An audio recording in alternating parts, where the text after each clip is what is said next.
là, j'ai une énergie en fait qui descend. Euh, et c'est comme si ça me disait que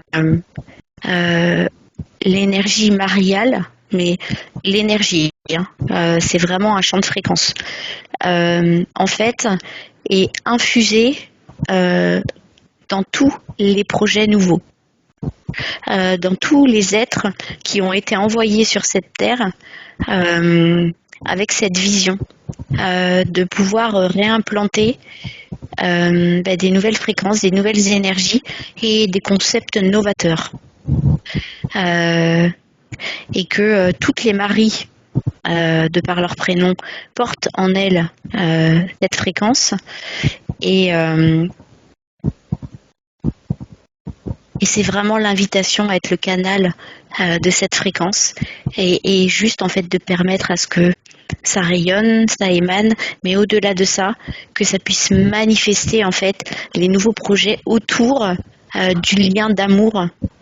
Ça parle du lien parent-enfant, ça parle du lien de l'éducation, ça parle du lien des enfants de la nouvelle terre. Ouh, là c'est waouh. Et voilà. C'est ce que je ressens. J'ai l'impression quand je lis Maria Montessori, parce que j'étudie comme pédagogie, et j'ai l'impression que c'est comme si je connectais avec elle et que je ressentais la source de son inspiration et que son message il n'avait pas été assez compris dans sa dimension spirituelle. Exactement. Et que comme si l'aspect pédagogique, il a été mis en place parce que bon, la société, la civilisation du mental, ils ont capté ça, mais que ça avait été beaucoup négligé, cette dimension spirituelle et transformationnelle en fait, en termes de la relation de l'adulte à l'enfant et de ce pouvoir en fait transformationnel de sa pédagogie, de ce qu'elle proposait, de son message. Et c'est comme si je me connectais complètement. Alors je n'identifie pas Maria Montessori comme un être spécialement, mais plutôt comme une énergie dont elle a été traversée, qui a été la source de son inspiration et qui me traverse aussi en ce moment en fait.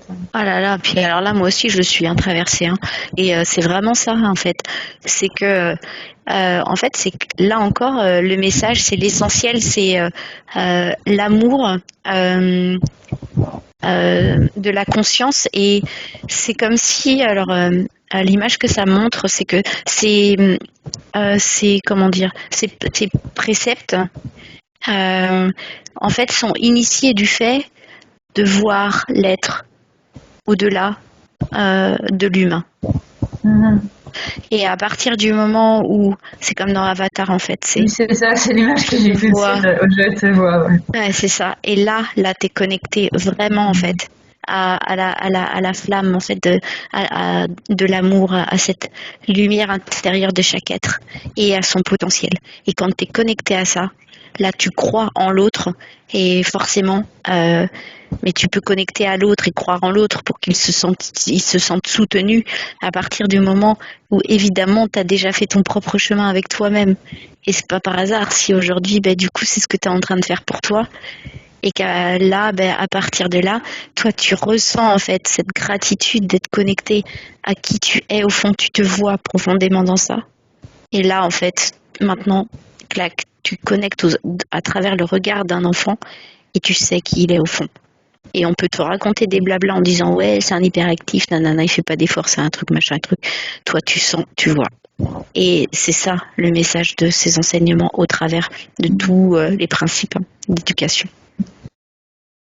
Donc tous les justes là qui s'étaient manifestés là, les aviateurs du ciel, tout ça, c'est cette énergie qui est en ce moment au service et qui nous incite aussi à être en communauté et en lien dans cette fraternité. Et c'est des énergies qui infusent la terre, non? C'est ce que j'ai compris. Oui, c'est complètement ça. Tu vois, ça relie vraiment à cette notion de visionnaire, à cette notion d'avant-gardisme, à cette notion d'explorer, d'ouvrir les consciences, d'ouvrir le chemin. Et encore plus parce que peut-être un chemin semble avoir été ouvert déjà par cette femme. Sauf que Maria Montessori, comme elle n'a pas été comprise dans toute sa dimension, eh bien, fait d'être soutenue en fait et que son travail soit relayé par d'autres femmes dans des temps où les consciences évoluent, eh bien, on va dire que le message sera perçu de plus en plus en profondeur. Et c'est ça en fait, c'est vraiment de se dire que quoi qu'il arrive, ben voilà, c'est ça l'essentiel. Complètement. Ok. Très bien. Donc, maintenant qu'on a fait le tour de toutes les questions, est-ce que on peut regarder comment tu la vois énergétiquement? Est-ce qu'elle est souveraine, reliée à la source? Alors là, je la vois grande, dans une énergie grande, mais en fait, je la vois, comment dire, avec beaucoup de douceur, donc beaucoup d'amour, beaucoup de lumière, et je la vois en fait comme si elle avait un enfant de chaque côté d'elle, et que en fait, elle les accompagne en fait sur le chemin, mais les enfants sont à côté d'elle, c'est-à-dire qu'il n'y a personne qui est devant, qui est derrière, qui est au-dessus, qui est en dessous. Voilà, c'est une symbolique. Ouais. Mais je vois en fait cette sphère en fait qui est très lumineuse, et voilà, c'est centré en fait.